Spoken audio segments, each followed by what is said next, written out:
আসসালামু আলাইকুম এভরিওয়ান। যারা বলেন যে ট্রেডিং থেকে কোনো কিছু হয় না, ট্রেডিং দিয়ে লাইফস্টাইল বা লাইফ ফিট করা যায় না, লাইফে সাকসেস করা যায় না, তাদের জন্য আজকে এই ভিডিওটা।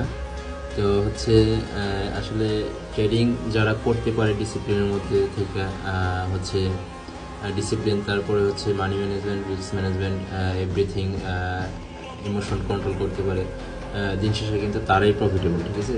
তো এখানে অনেক নিউ ট্রেডার আছে লস করে। তো যারা ইমোশন কন্ট্রোল করতে পারে দিন শেষে তারাই প্রফিটেবল। তো দেখতে পারতেছেন, যারা বলেন যে ট্রেডিং থেকে কোনো কিছু হয় না, তো আমার লাইফ ব্যালেন্স দেখতেই পারতেছেন অলরেডি 1783। তো আমার ব্যালেন্স আছে 1783 US ডলার। তো এটা বাংলা টাকায় কনভার্ট করলে প্রায় 2 লাখ টাকার উপরে।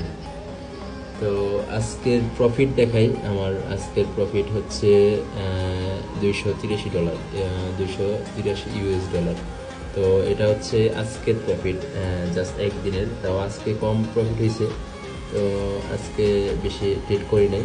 তো আজকের প্রফিট হচ্ছে $283, যা বাংলা টাকায় কনভার্ট করলে আমি দেখাই আপনাদের কত হয়,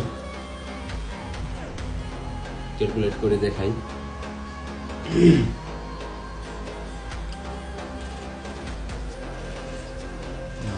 $283 হচ্ছে বাংলা টাকায় 283 ইন্টু 100, আজকের রেট হচ্ছে 127 টাকা করে। Just wait and see. আজকের আমার আর্ন হচ্ছে একদিনের বাংলা টাকায় 35,941 টাকা। যারা বলেন যে ট্রেডিং থেকে কোনো কিছু হয় না, তাদের জন্য এই ভিডিওটা। দিন শেষে নলেজ গ্যাদার করেন, মার্কেট থেকে শিখেন, ইনশাল্লাহ আপনি একদিন সাকসেসফুল ট্রেডার হবেন, লাইফে সাকসেস হইতে পারবেন ইনশাল্লাহ।